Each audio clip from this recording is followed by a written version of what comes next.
World Cup 2026 is upon us, and we are only 3 months away from the World Cup year. Serious nations like Argentina, Morocco have already booked their tickets, and others are almost through with the World Cup qualifiers. But there's an elephant in the room that we need to address, and that's the African qualifiers. I've watched over 2,000 total minutes of these qualifiers this year. I have come to notice something nobody else notices. This video is going to uncover that like never before. It's going to open your eyes, and by the end, you'll wish you knew the truth sooner. But before we start, hit that subscribe button first, and make sure you join the pack.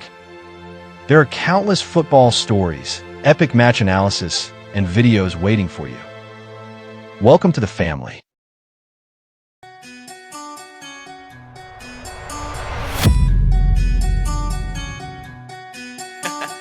So buckle up, grab some coffee, and come with me right into journey to discover the hidden treasure of African football.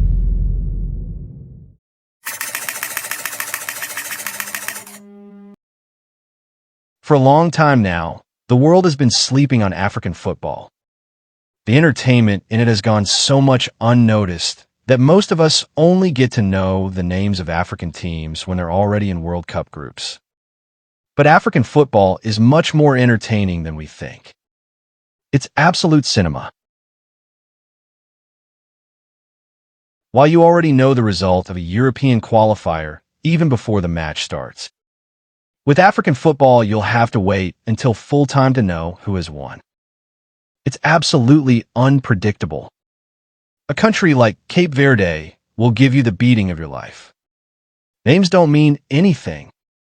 Heavyweights like Egypt, Cameroon, Nigeria, Côte d'Ivoire get beaten by noticeably lighter nations, as if they are part-time plumbers. I have watched the Super Eagles get beaten by a smaller, basketball-inclined Rwanda. In their last 4 meetings, Nigeria has won once, drew twice, and lost once. All to the same country. That's how complicated African football is. Lesser nations will put you on your knees. You meet Kenya, Sudan, Benin, Gambia, Uganda, and you're already out. In European World Cup qualifiers, when you see a matchup like France versus San Marino, you know that's 14-0. No questions asked. Spain versus Faroe Islands? That's 11-0, thank you. Portugal versus Macedonia? 8-0. Germany versus Andorra? 8-0 too. Norway versus Moldova? 11-0. You might not believe this, but this player, Oscar, scored 4 goals coming from the bench. I'm not even done yet. I can name 20 other European nations that concede for a living. And you know the most interesting thing? Those countries concede 11-0 when their squads are full. Once the team gets a red card, that's different business altogether. Imagine San Marino going down to 10 men. That's 20-0. Sometimes I feel embarrassed watching European qualifiers. It often feels like I'm as dumb as the rubbish I'm watching. As a matter of fact, here is some of San Marino's losses. 13-0 to Germany. 11-0 to the Netherlands. 10-0 to England. Let's not even count 8s and 9s. That's how embarrassing European football is. But it's not only in European football. Even in Asian football.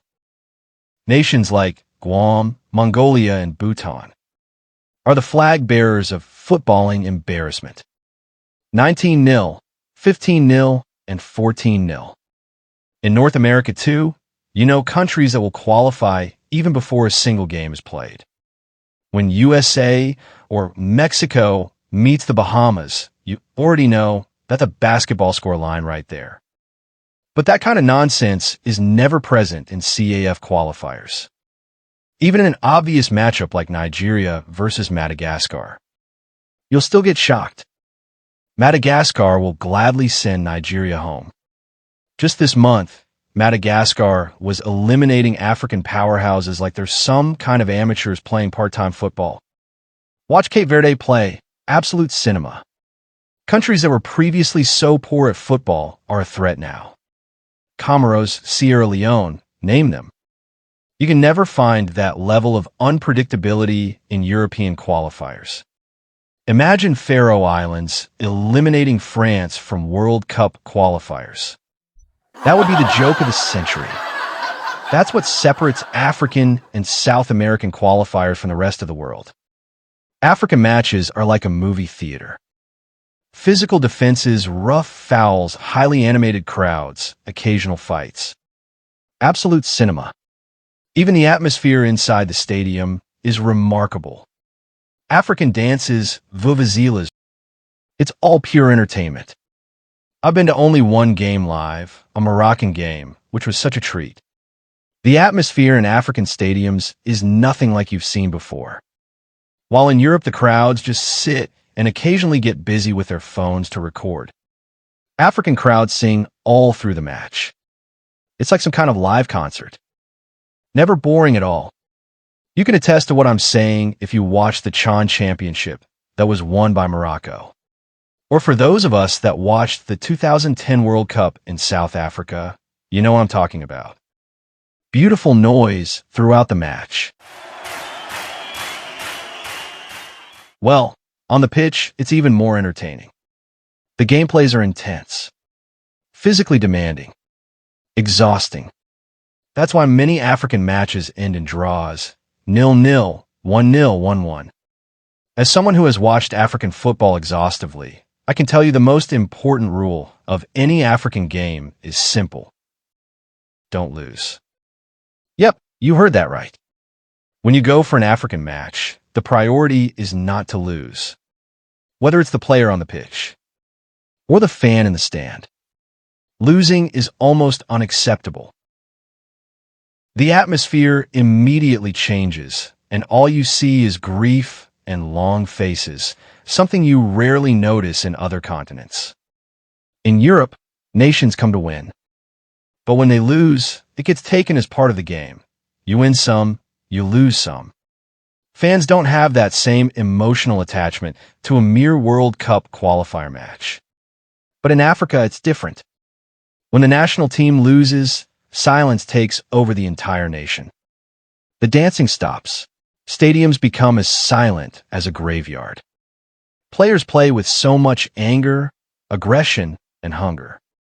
Nobody wants to be the reason why an entire nation is in grief. That African mentality leaves no room for error and makes qualifying harder than on any other continent. Make a mistake, and you're doomed. Meanwhile, in Europe, if you're France and you're pitted against Scotland, Gibraltar, Malta, and Liechtenstein, all you have to do is beat Scotland and you're through. The rest is a piece of cake. You'll thrash Gibraltar 20-0 home and away. Malta 14-0 home and away. Liechtenstein 19-0 home and away. And voila, you're through. Hooray. Congratulations.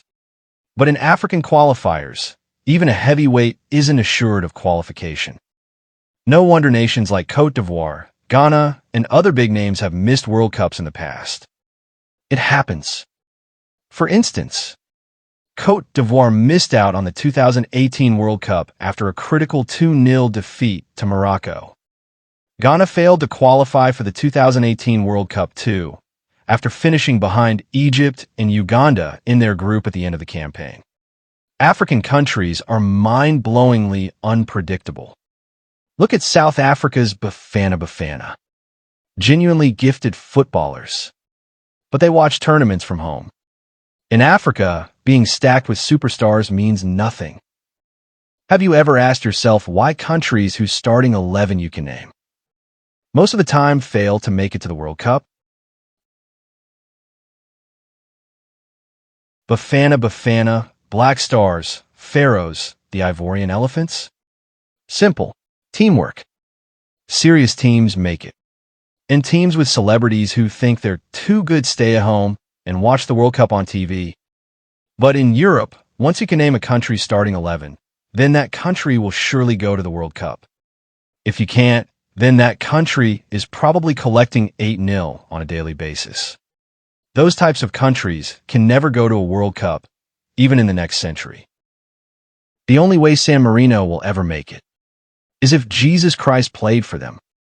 Lesser nations in Africa have a genuine chance of qualifying for the World Cup, even when they find themselves in a group of death.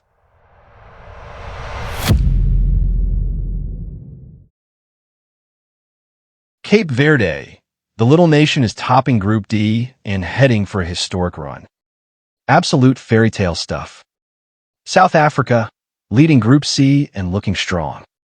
Morocco, already confirmed as the first African nation to qualify for the 2026 World Cup. Countries at serious risk of missing out. Nigeria, the Super Eagles have struggled through the campaign and are in a precarious spot. Ghana, the Black Stars have been under pressure and could miss out if things don't change. Cameroon, too, looks set to miss out. Men, African football. So what's the final take? Portion your time right. Don't give your time to useless qualifiers whose result you know before switching on the TV. There are so many entertaining matchups in CAF qualifiers guaranteed to keep you on the edge of your seat. South American qualifiers are even a greater option. I'm pretty sure you wouldn't like to miss fast-paced matches, physical duels, serious tackles, and rising tempers, all in the comfort of your sofa. Sometimes there are fights too. That's the beauty of African football. So, prepare your chance. Buy your shirts. Start booking tickets and TV subscriptions. Because World Cup 2026 is here. Subscribe for what's coming. Don't let the train leave you behind. Ciao.